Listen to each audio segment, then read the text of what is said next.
Good morning, everybody. This is Nicole Crocker. You can't see me in the background right now. I will be with you momentarily. We're letting a few people join. I see Beverly, Byron, Gail, Jill, Kathleen, Marcy. I've got a whole slew of people who have joined us, so thank you so much. As I had mentioned when we were promoting this webinar, nobody can see or hear you, just so you know. This is private. The panelists can see your names, but that's really it. So this is you're private.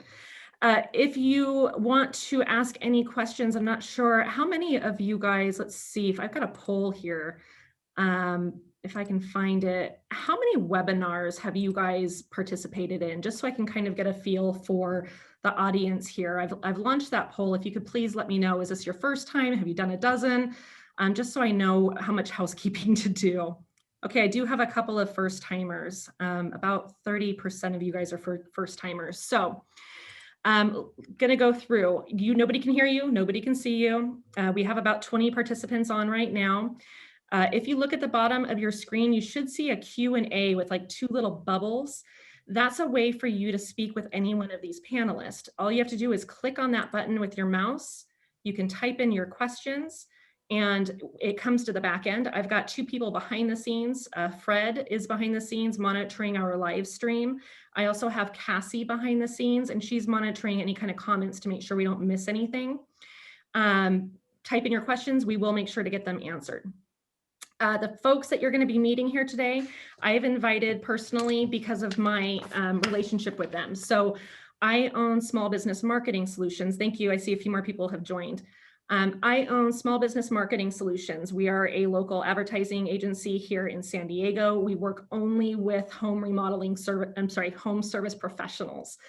So I know over 100 contractors. I've been in construction for 30 years now. My husband is a contractor. In fact, he's one of the people here who's going to be speaking with you today. We both have the same philosophy. We're here to provide people with information. Your house is your home. You're going to do with it whatever is best for you and your family, regardless of what we think or regardless of what our design styles are, regardless of how we want to install things. It's your house. You're going to select the right team for you.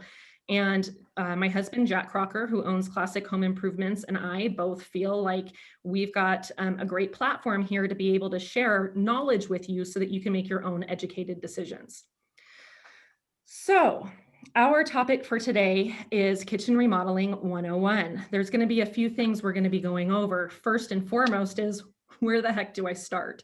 I've been in construction, like I said, for over 30 years. And I know that if you're not in the industry, it's really confusing. Do you ask your friends? Do you ask your family? Do you go to Home Advisor? Do you go to Angie's List? Do you go to Yelp? There's so many different ways to find people, and they're all good ways.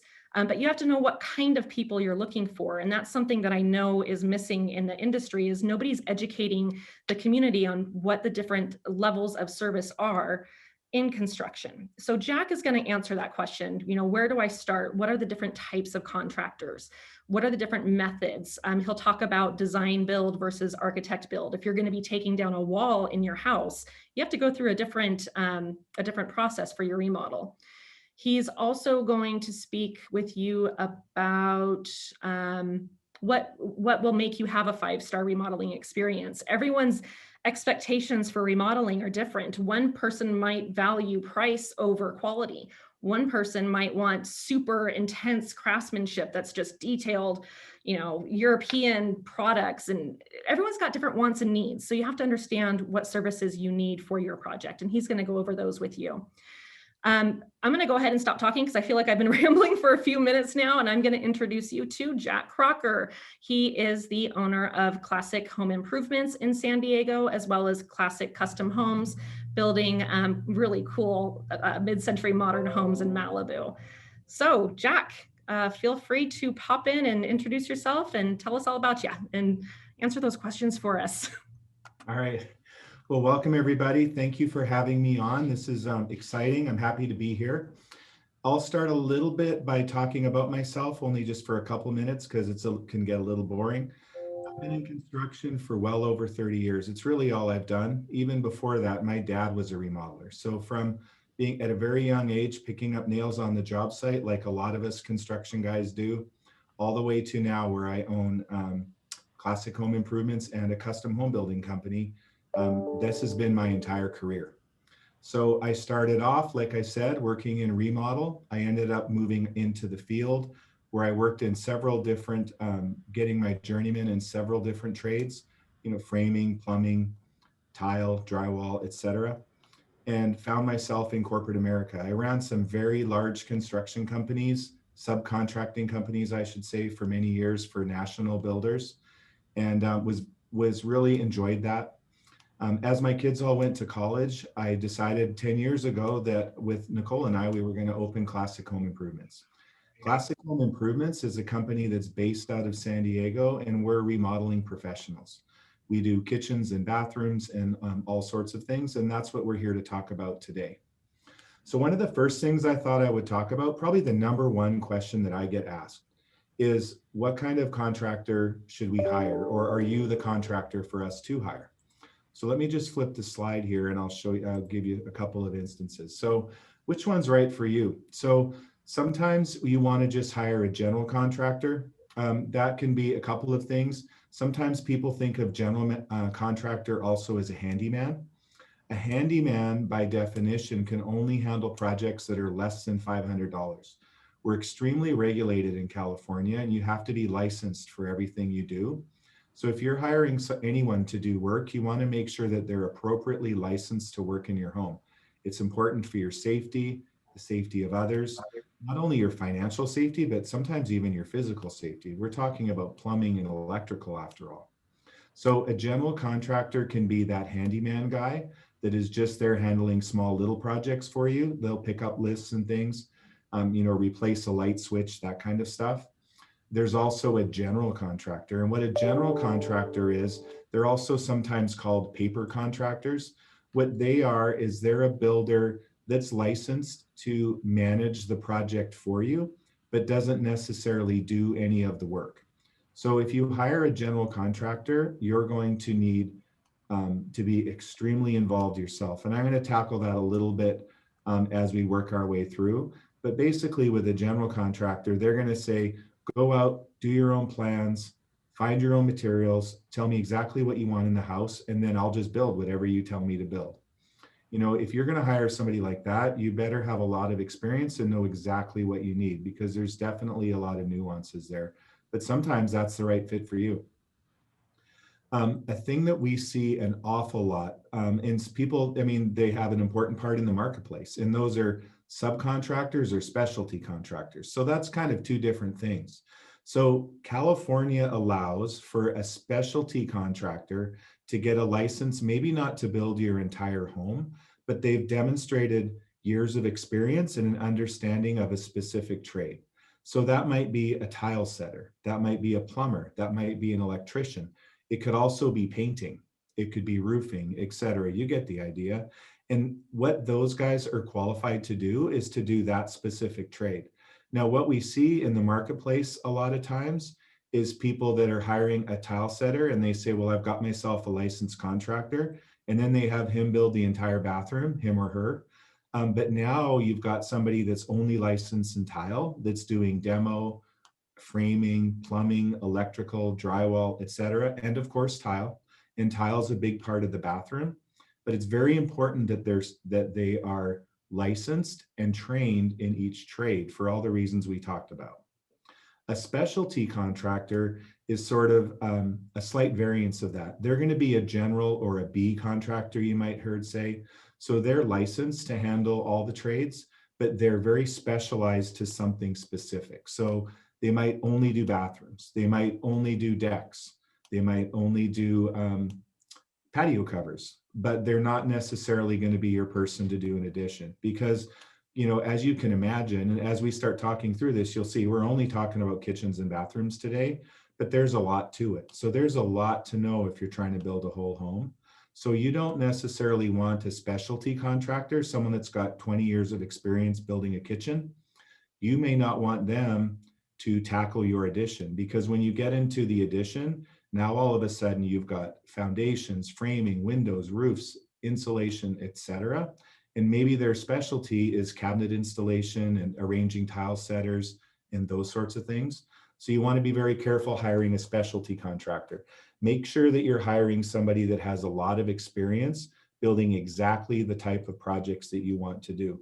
Nobody wants your house to be the guinea pig, and it might go just fine. You never know, but that's a big gamble, is do you really want to be the first edition that they've done? Even if they've done 1,000 kitchens, if your kitchen has an addition, that's still the first edition they may have done, or they may have done very few. So, but they definitely provide a very important role in the marketplace. And sometimes those are exactly the right contractor for you. The third kind of contractor we're going to talk about today, it also happens to be the kind of contractor that Classic Home Improvements is a design and build construction company. And I'll tell you what that is. It's very different. So kind of like what we spoke about, if you're a general contractor, you're expecting the homeowner to have decided everything and already have blueprints. If you're a specialty contractor, they're only going to be specialized in certain rooms of the house. But if you've got a project and you don't have all that stuff done and you need somebody that can kind of help you walk through the entire process, you may want a design build construction company. First, let me talk about the design. So if you're a design build construction company, we're going to assist you with the plans and the blueprints and the permits and all the things that it takes to make your project successful. Could you go out and hire a draftsman or an architect to do it? Absolutely. And that's one of your options. If you do that, then your next step may be a general contractor. But one thing you have to be aware of is if you do that, you're not going to know how much the project costs until you're married to the idea, you love the beautiful design, you're all set to get going. And you may very well have the architect or designer say that it's within your budget. But if they don't build them every day, how do they know? I can't tell you how many times I've had very disappointed homeowners come into our office. They have a beautiful design. They've spent a year and who knows how much money getting this design done. And then when they sent it out to a general contractor to get a price, it's more than double what the architect told them it was going to be. And they end up having to completely destroy their design to do something that's more affordable. So you want to be very careful about doing that. That's what I mean by you really need to know what you're doing. So a design build firm, what happens is not only are we doing the design for you, but as we're doing the design, we're talking about how much it's going to cost. If you say, how much to add a second story, and I tell you, that's meaningful because I have to build second stories and I do them all the time. So I'm going to be able to give you good information so that as you're doing the design, you're doing it with transparency. I call it eyes wide open design, so that when you have these ideas, you get to find out right away how much they're going to cost and you can say yes or no to it at the time.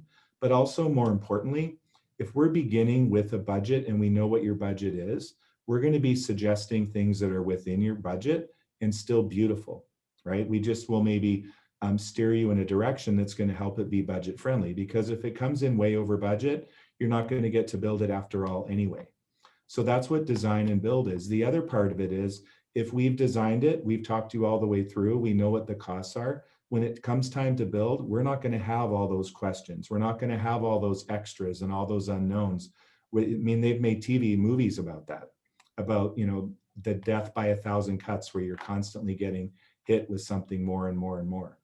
So those are sort of the basics of the three contractors. As you could tell, I can talk about that all day, but I won't because there's other people that need to speak. So let me go to the next slide. Just made me laugh. Thank you. So here's the next slide. The next slide is the other part of the whole experience, right? The experience is how do you do the design and how do you get what it is you're looking for? The other part, and an important part, sometimes it's the most important, sometimes it's the least important, but it's always one of the legs of the stool, is how much is it going to cost? And how much it's going to cost is going to depend on who you hire. And I'll tell you why. Because, this is a very competitive business and the prices are, they're competitive. And so the value proposition that you're paying for is really going to depend on the services that you need. Sometimes people say you want it quick and fast or fast and good. You can't have everything. So craftsmanship is important. Do you have a licensed contractor? Have they been doing it for 2 years or 20 years? What's their reputation in the marketplace? If they don't have a great reputation, doesn't matter how long they've been doing it, the trade contractors and the professionals in the town, You know, San Diego is one of the top 10 markets in the United States. It's an extremely small town. If you're not professional and if you don't do good work, the best subcontractors and specialty contractors, they're not going to want to work for them. So you're not going to be able to have them on your home. So having a builder that's got professionalism and is known for craftsmanship, that's going to be important if quality is a concern of yours. Do you need assistance with design and material selections? Obviously, you know, the more work that the builder is putting into helping you with all that, the more you're going to spend on with that builder. I'm careful not to say the more expensive your project is going to be. It's just a matter of when you find out how much it's going to be or the quality of it. But that is going to become a factor.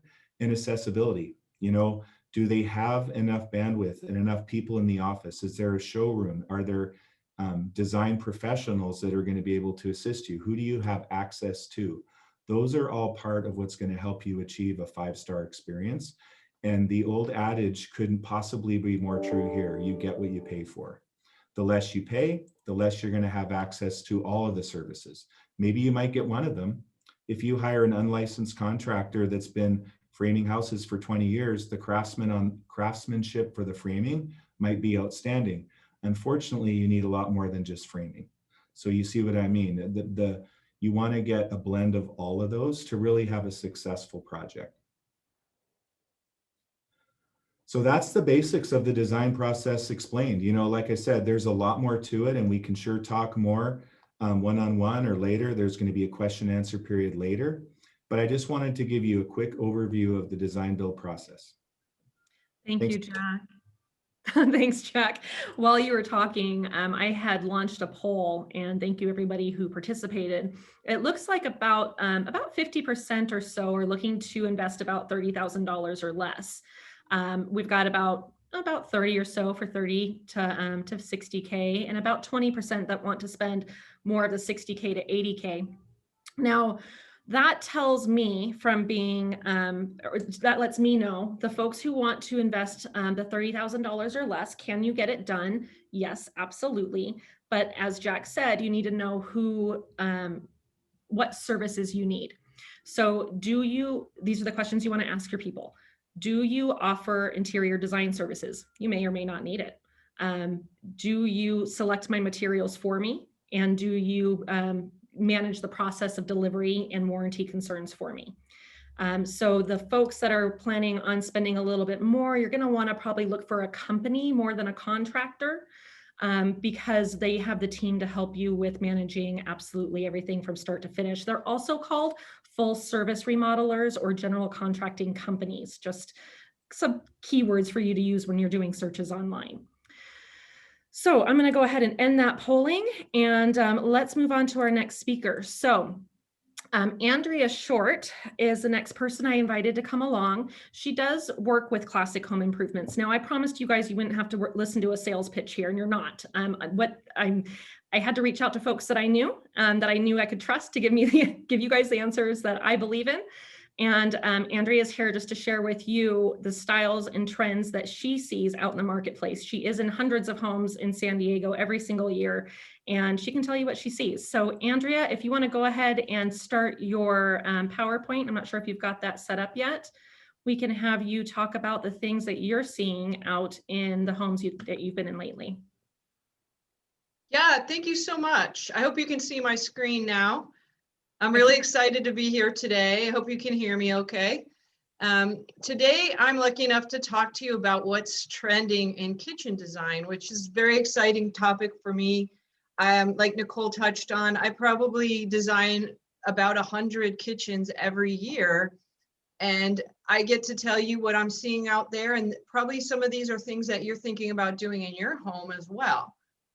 And the first thing that we're going to talk about today are large kitchen islands.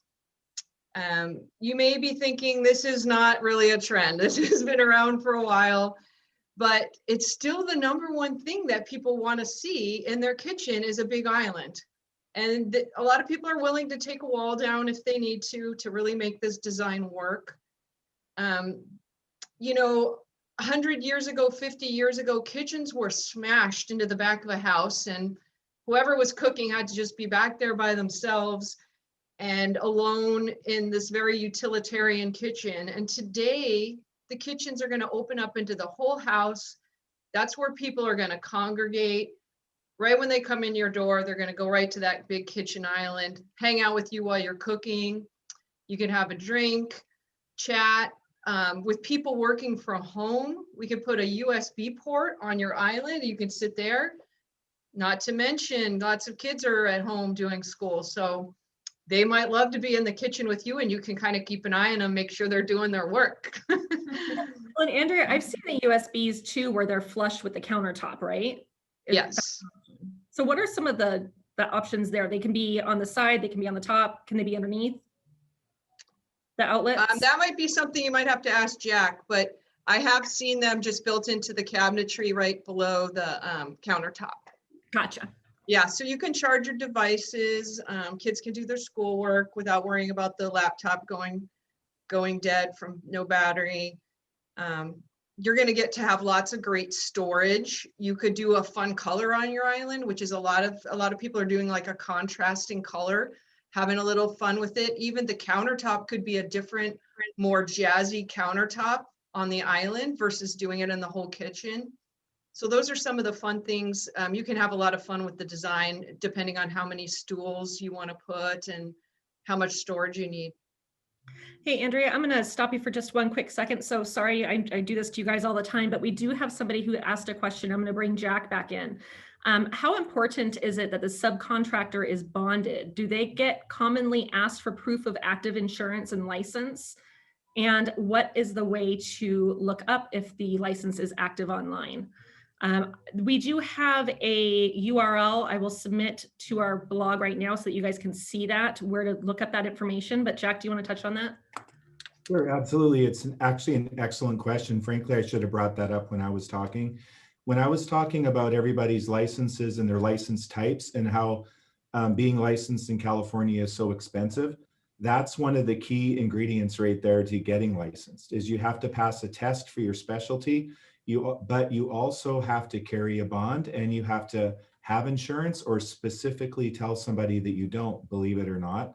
So I would say yes, 100% of the time, you should always ask if they're licensed and bonded, and ask to see what their coverages are for that insurance. There's a weird little rule in California that says that contractors aren't allowed to advertise that they're bonded. I think that they think that maybe that makes it sound different than that more impressive than it is. So they won't put in their advertising that they're bonded, but absolutely they have to be, and you should check and see.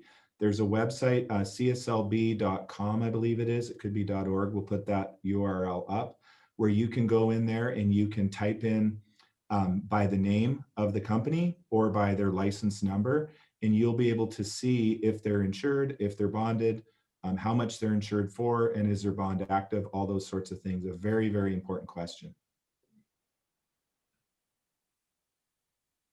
So, Okay. Go ahead. Thanks, Jack. Before I switch this slide, I just want to have you check out these beautiful pendants that they have over this island in the photo, which is a little spoiler alert. We will be talking about the range hoods, which is also particularly beautiful in this picture, and the pendant lights. So that's a good example of those as well.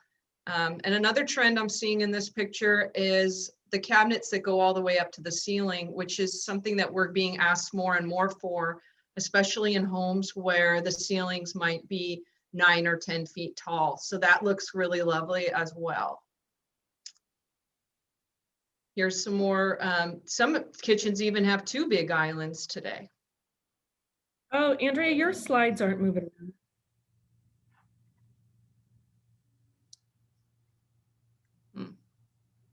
They're not moving?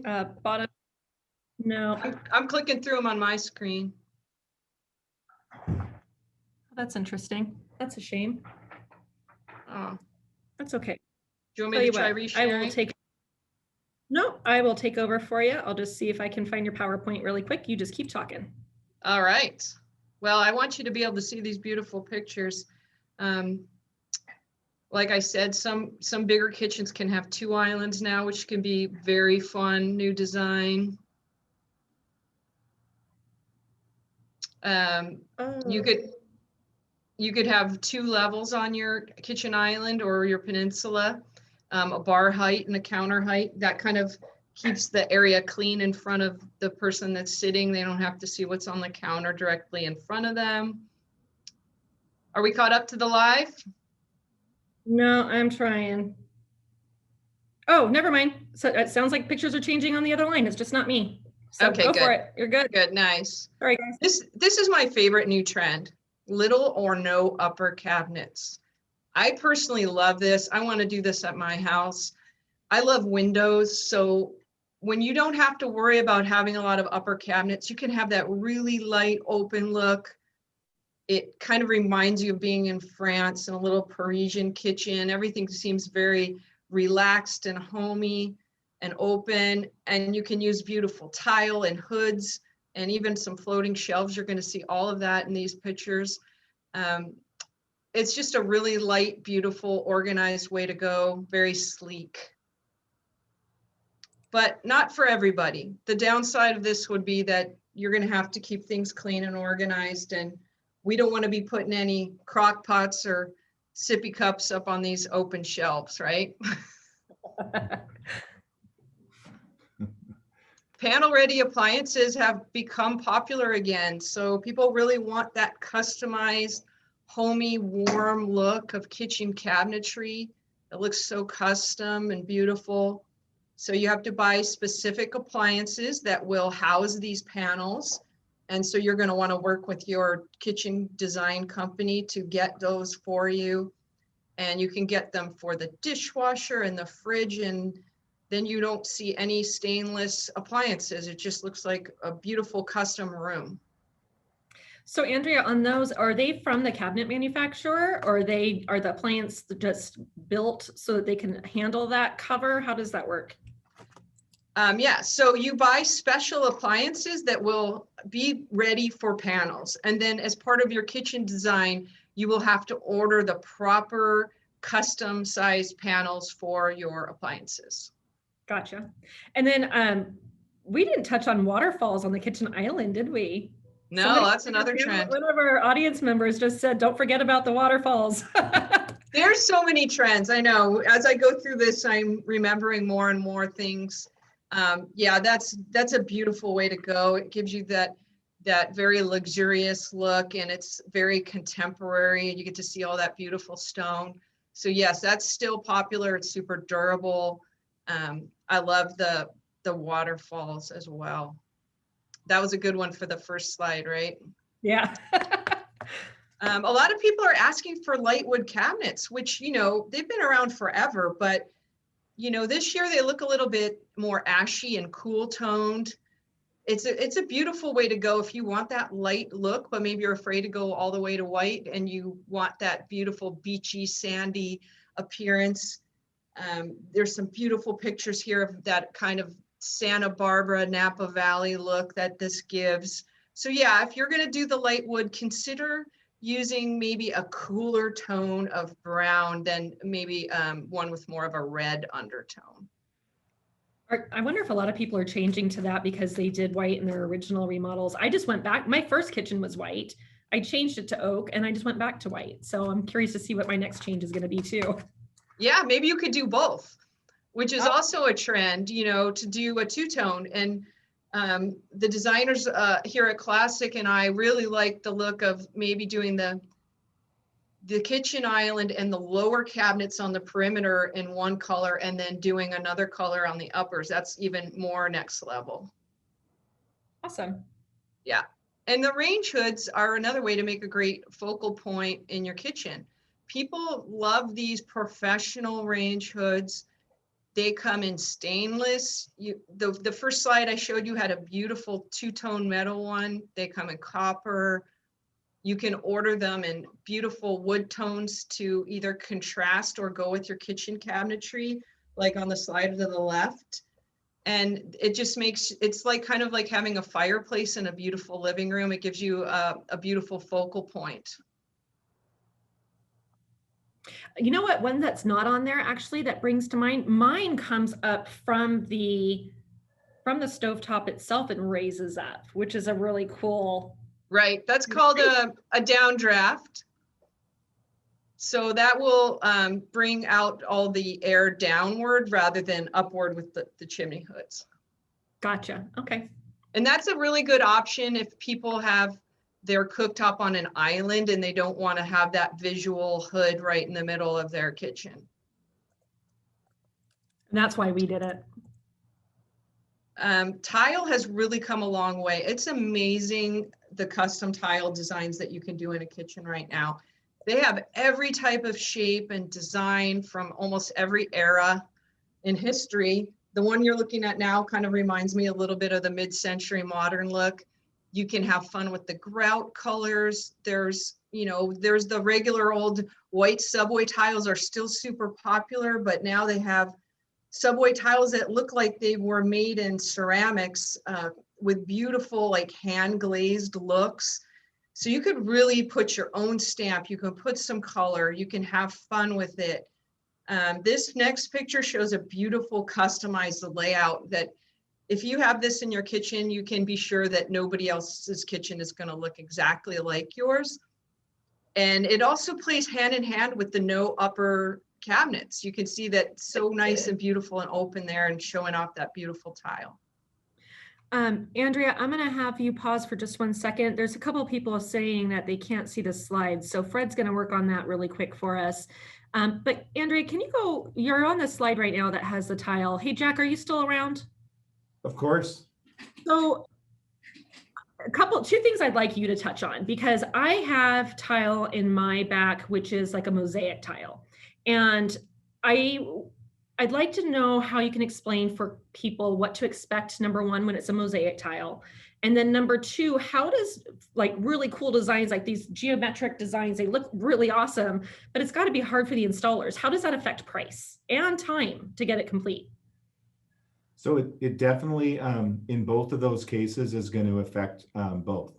So when you have a mosaic tile, they come on 12-inch sheets and can be easily just placed on the wall. So sometimes people think that's easy and something that can even be done as a do-it-yourself, and they definitely are done as do-it-yourself all the time.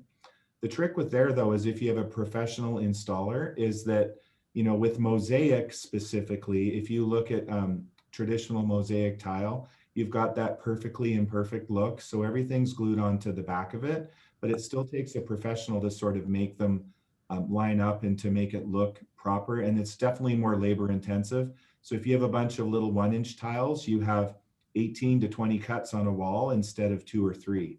And you've got to get them all to line up. That takes a little bit more. I'm not trying to make it sound like more than it is, but it's a little bit more work.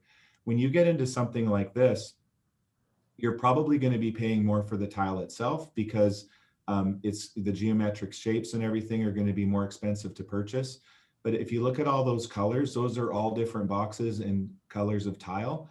That wouldn't come, that particular one designed like that. That's going to be the tile setter now becomes the artist, and they're setting those patterns and they're laying those in conjunction with the homeowner. So that's going to take a lot more time and a lot more of a specialized, it's more of an artist kind of thing than just, putting square tiles onto the wall. So it's going to take a little bit more time. That makes a lot of sense. Thank you. I just wanted to make sure I touched on that because I do know it affects things when it comes to cost and timeline to get complete. Okay, thank you, Andrea. It looks like we've got our feed all fixed now. You're good to go. All right. Well, I really do love this picture. I'm noticing that the edges are even a little bit jagged, which makes it look so custom all the way up to the hood, and even the way they use the navy blue here, it's just beautiful. And I always advise, people always ask me, should I really go so bold with the colors and the styles? And I'm afraid that I'm not going to like it. But what I think is if you really love something, you're going to love it for a long time. So I say go for it. That's my opinion. So the floating shelves kind of go hand in hand with everything we've been just talking about, because if you do have some gorgeous tile going on your walls, this is a way you can really show it off and still have storage and show off your beautiful plates that you've got at the fancy kitchen store, and everything's right there. You can just grab a plate, use it. When it's clean, it's very easy to put away.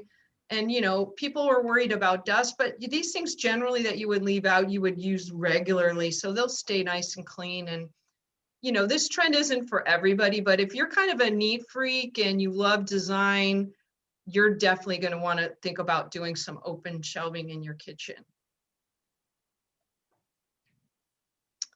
Pendant lights, we kind of touched on this.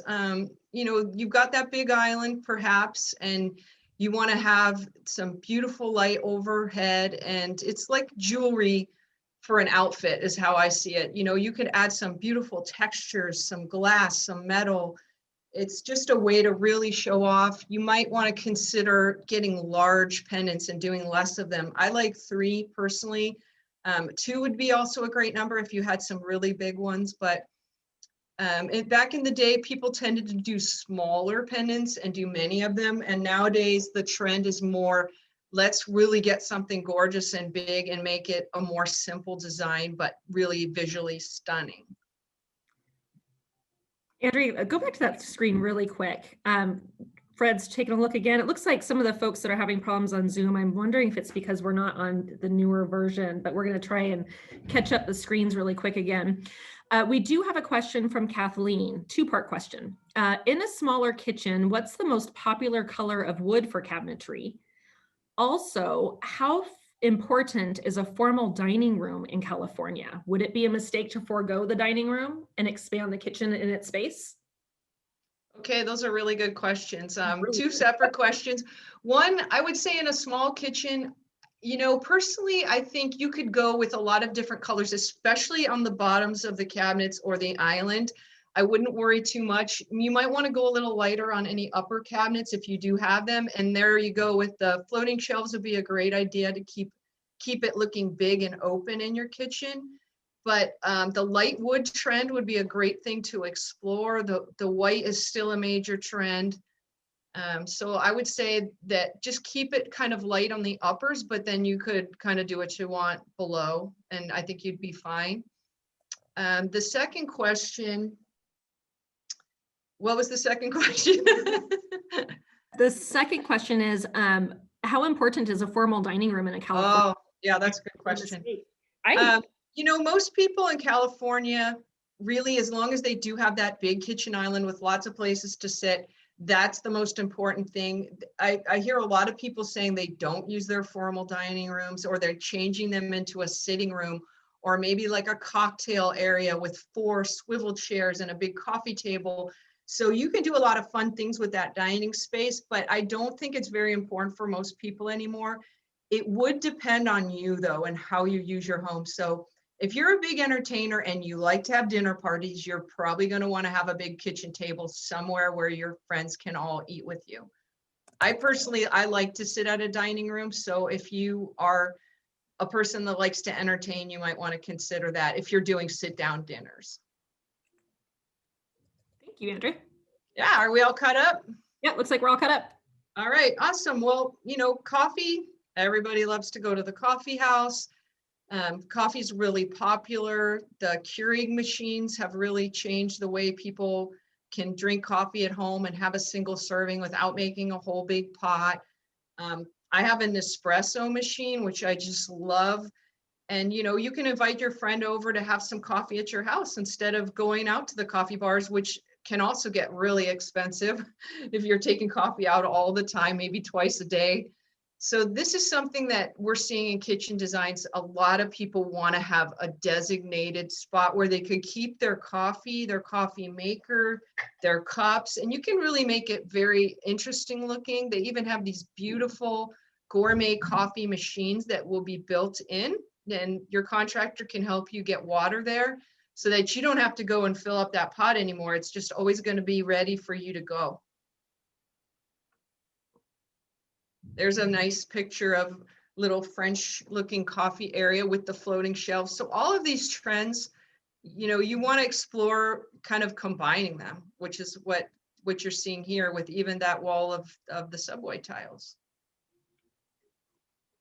The last trend that I have on my list today is green and blue. And I have to say navy blue cabinets have really been very popular in the last year or two.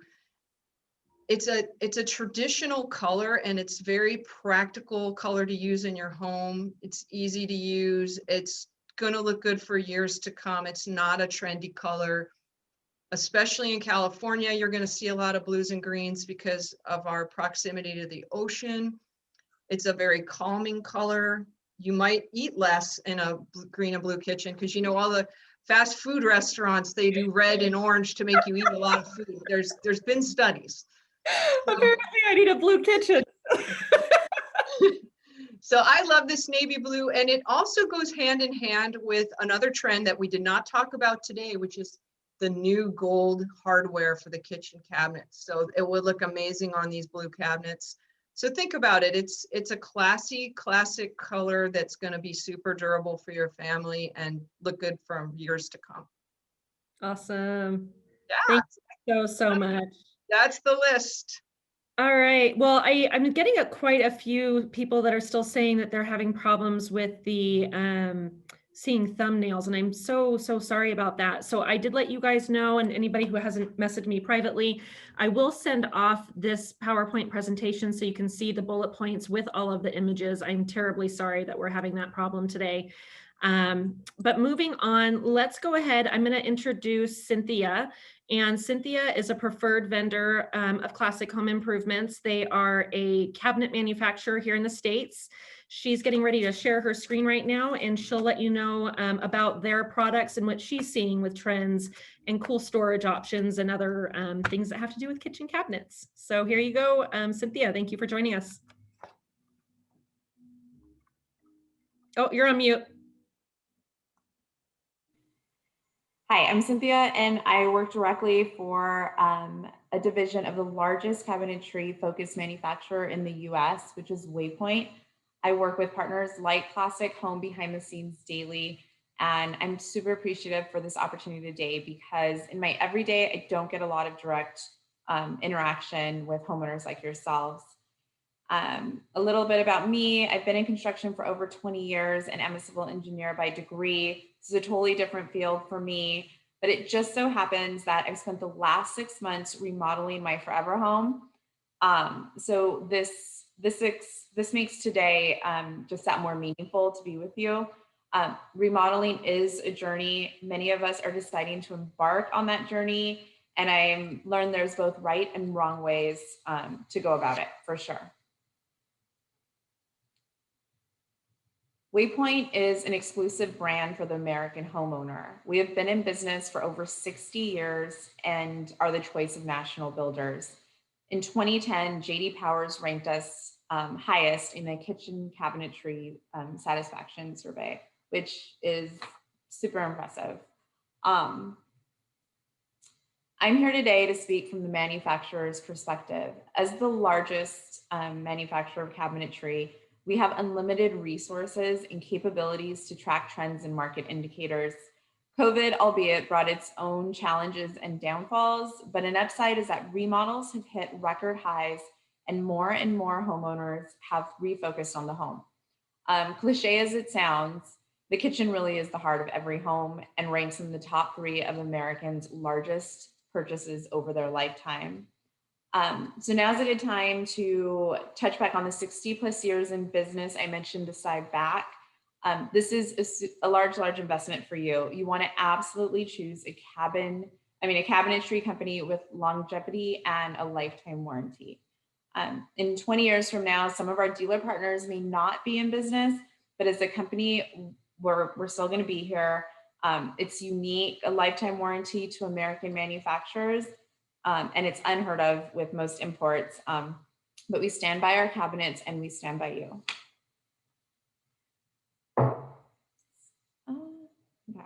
As a company, we focus on 80% of Americans. So what you see in our line actually is going to represent 80% of all the purchases made across the US every year. We're semi-custom and made to order. So your designer, like an Andrea or a Jack, are going to provide specifications tailored for your space, and we build to those, meaning we don't stock cabinets and you can't find Waypoint on the shelves at a big box store. Why is this important? Well, there's kind of a secret among manufacturers. price increases on kitchen cabinetry when manufacturers hold on to inventory or have to add production lines to offer everything under the rainbow.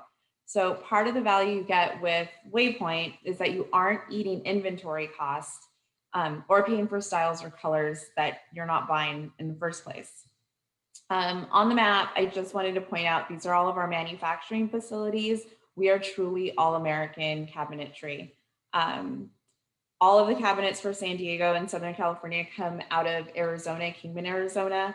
And I point that out because we're just outside of California, and California has some of the strictest EPA and paint guidelines in the world. So it's important to note that finishing just outside of California gives us the advantage to abide by US standards, but provide a higher quality finish. So it's really a win-win.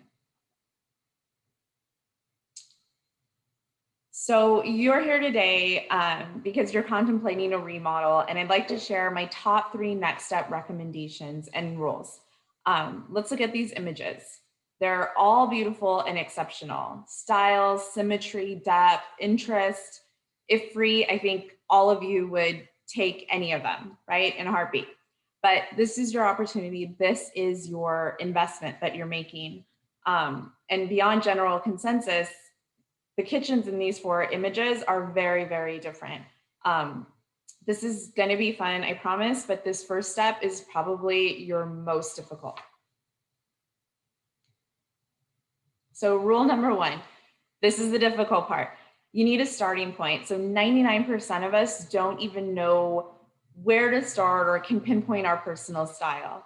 And I'm betting this is going to be a joint investment. So you've got 2 people's styles that you're concerned about. On our website, there's 3 great starting points. Number 1 is our online style quiz. So it's 5 to 10 minutes. You choose between a series of images, and it's pretty elementary, but it actually works really, really well. Step number 2 is the Magalog. So it's printed, it's free, it's half magazine, half catalog. Classic Home is going to get a list later on, and we'll send you one for free and kind of like a gift baskets of goodies. And then number 3 is the online visualizer. So this is super bare bones, not anything close to what a designer like Andrea is going to do for you, but it's web-based and it doesn't require a download. So for me, it's always just fun to play around with. Rule number 2. So this beautiful Magalog that we're going to send you, we'll send you another one if you rip it all up, but we want you to rip it up. Tear out the designs and the looks that you want, leave the others, and then take everything you ripped out into your appointment with Andrea or your designer. And if you're kind of looking at this slide, what I want you to what I'm talking about really is this image on the right. I mean, you can say, I love the legs, I love the drawers, but I don't want that color. I want it in some other color. Tear it out, bring it into your design appointment, and you want to give your designer and your design build or whatever general contractor as much information about what you want as you can.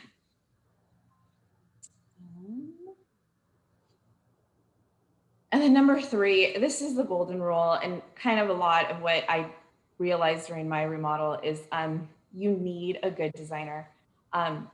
There are so many nuances to a great kitchen design. Notice the repetition in this island and the balance achieved by the designer. Those windows are offset, but it just comes all together very purposefully. This is a wow kitchen, but working for the manufacturer, I see tons of bad kitchen designs all the time. But just know the novelty of new is temporary. What lasts and is timeless is really the design. I can't emphasize that more. Size and shape, old or new, color or style, none has ownership of the wow effect more than a good design. And a good designers are gonna know when to spend and when to save. So the Target t-shirt with the designer jeans effect, they master this and they work within budgets on hundreds of remodels. That's really what they do.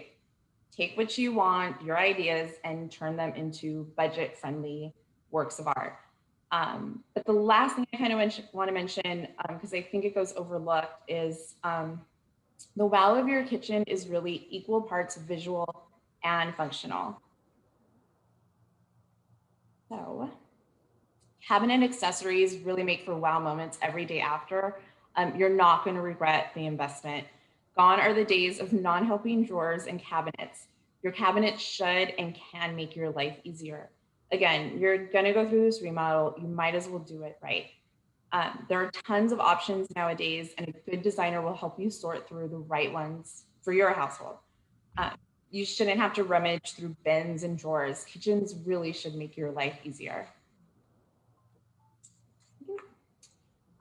And it's not limited to kitchen spaces, bathrooms, bars, laundry areas. Like a happy house for me is an organized house.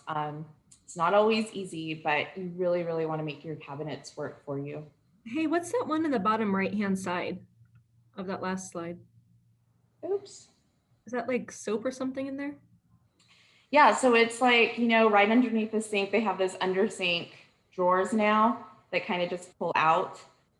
Use it in your bathroom. You know, it's toothbrushes or soap. You can remove the stainless steel thing because I'm kind of a clean freak. So you can remove that stainless steel thing and wash it. That was important to me because at first that looked not functional at all. Oh, those are really cool. And let me see. Let me go back. I just can't tell you enough, but I've been in so many homes and looking inside drawers and cabinets.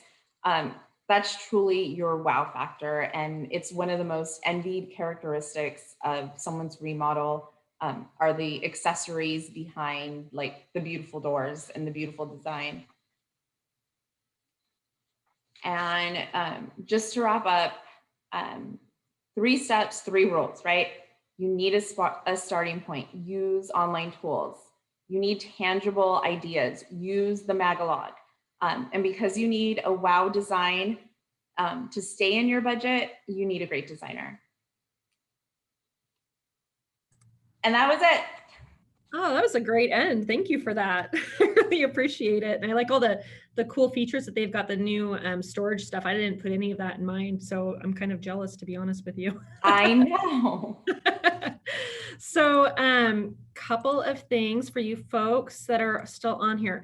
Are there any questions that you have that we have not answered? We've got about 7 minutes. I have a few questions that are generally asked, frequently asked questions online, so you won't have to find them if you don't want to go searching, but I want to make sure we address your direct questions first. Anybody have anything they would like us to ask the designer, the cabinet manufacturer, or the contractor? While I'm waiting to see if there are any responses there, I do want to let you guys know that Waypoint has gifted everybody who has attended a little gift box. So we're going to be sending that off with that Magalog. We'll include information for the panelists that were on here. You might have noticed that in the chat box, there was a couple of links that were dropped. One is a link to speak with me. Like I said, I speak to over 100 different contractors in San Diego. The panelists that were on here today might not be able to help you. However, I might have contacts that can. So if you're planning a kitchen remodel, I don't care if it's $10,000 or $100,000. If you have any direct questions that you want answered, give me a call. I'm more than happy to point you in the right direction. As always, make sure you do your own due diligence with checking for license and insurance on cslb.ca.gov. I do have one question that came in. Time frame from planning to completion in a small kitchen. Let's do that 2 parts. Andrea, how long does it take you to design a kitchen? And Jack, how long does it take you to build a kitchen? Well, the design portion has a little bit to do with the customer and how quickly they can come up with the design with their designer. So if you are pretty sure you know what you want to do and you have a good designer that can show you a nice maybe 3D visual, then that can help you decide on your design sooner. It might take you a couple of weeks to do the whole cabinet design and also choose your materials and make choices on the tile, the countertops, and that kind of thing. So if you do have a good company that can service you in that way and help you make those choices quickly with design help from, you know, a specialist rather than running around to shops all over town, that will help your time frame a lot. So I would say then we do have to order the cabinets, which can take 4 to 6 weeks. And we like to make sure that everything's going to be on time and in stock before we start demoing someone's kitchen, because we wouldn't want to start ruining your kitchen to where you can't use it and have a longer period of time that your remodel would actually take. So I would say for the planning portion, you would want to expect maybe about 2 months to choose all your materials and sign off on the design as well as ordering the cabinets. And then Jack, once all those materials show up on site, how long does it take you to build? There's kind of two parts to that. One of the things that gets often overlooked, I should say, is that the majority of these projects are larger projects, and as such, they need to be permitted. So part of that permitting process, if you're moving walls, if you're moving plumbing or electrical around, if you're changing windows, if you're hanging more than one sheet of drywall, then you need to get a permit from your local jurisdiction. So the whole process really, design becomes part of the equation. It can happen concurrently so that you don't have to extend your timeline. And I'll tell you what I mean by that is if you know basically what you want to do in the kitchen, where you want to move the sink, where you want the range to be, and you're working with your designer, we can begin the process of getting your blueprints done and getting your permits ready while you're working with your designer on the colors of the cabinets and what kind of tile and things that you want there. So let me just kind of say this. So once you know the design, it's going to take about 30 days to get a blueprint. It's going to take, in pre-COVID days, about 4 to 6 weeks to get the average permit. If you're doing big additions or you're trying to do something that's not standard with the city code, it'll take longer. Right now, it's taking about 2 months because of COVID to get a permit. Like I said, you can do some of your design. You can even have your cabinets coming while you're waiting for your permits to get there. But then once we start swinging a hammer, so once we begin the demo, like Andrea said, you want to have your stuff either there or on the way. A simple kitchen is going to be 4 to 6 weeks. If you're doing additions and things, obviously that's going to take much longer because there's other factors before we could even begin the kitchen part of it. Okay. Sounds good. Thank you for answering those. We did have 2 more questions come in. I'll go in order. The first one is, what is the best route for financing of a project? Is it a home equity line, a construction loan, refi, pros and cons? For Monica, if I've got your email address, I actually have a webinar we did on that as well with some local San Diego pros. There's 3 different affiliates that I can share with you, and they speak about that intelligently from that industry themselves. But Jack might have some insight on that as well, because I know he works with these folks every once in a while. Sure. So and Nicole's right. I mean, we spent an hour discussing this very topic, but if I was to describe it in about 3 minutes, there's obviously the easiest way is your savings account, but not everybody or most people have a savings account just sitting around waiting to spend on your kitchen.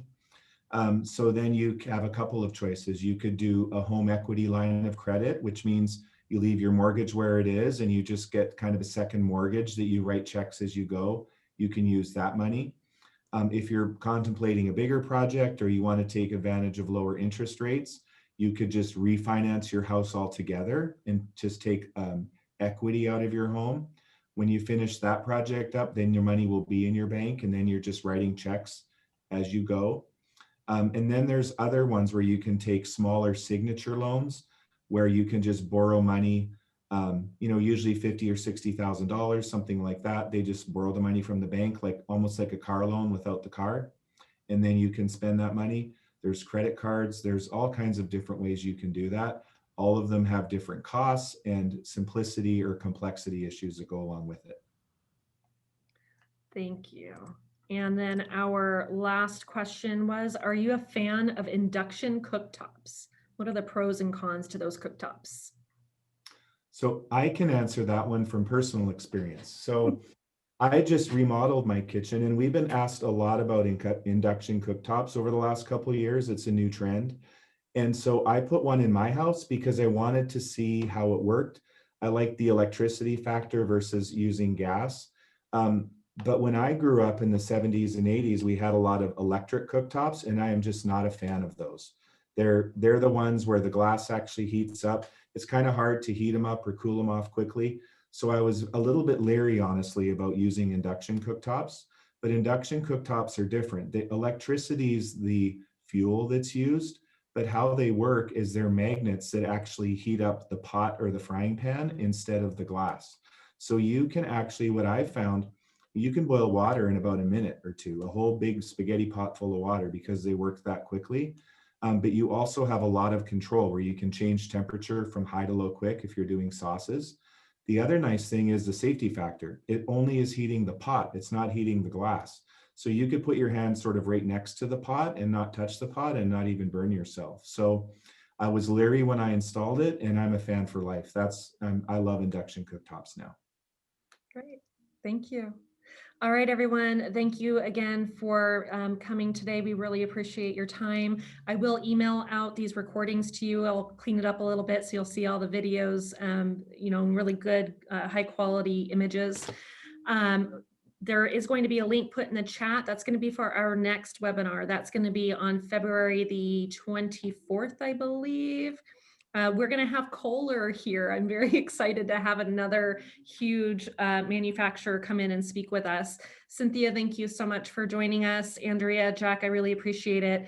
And before you guys leave, if there's anything, any other topics you'd like us to cover on the Bridge channel, please do send us a message. But other than that, stay safe and be well. Take care.